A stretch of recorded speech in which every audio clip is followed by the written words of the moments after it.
চুদের ননদের কাণ্ড কারখানা। শোনো না বোনো, কি হয়েছে বদি? জন্য আমার বোনের জন্য দুটো চুড়ি এনেছি কালী পূজা পরবা।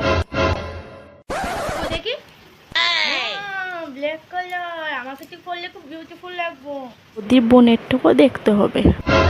এটা দাও না দেখি।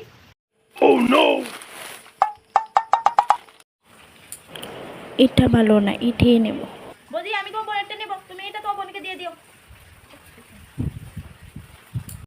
কিন্তু বোন তোমার করতে তো দাম বেশি আমার বোনের থেকে। একদম চুপ করো বদি, আমি এটাই নেব।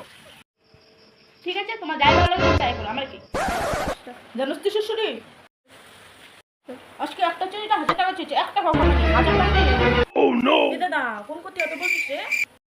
আরে তোর জন্য আনলো কালো কুর্তিটা 1000 টাকা নিল আর কি। মার্কেটিং করতে গিয়ে আজ মাথার গাম পায়ে ছুটে গেল। আমি তো এটা দিয়ে দিলাম খারাপ কাপড় বলে তো পারলাম না।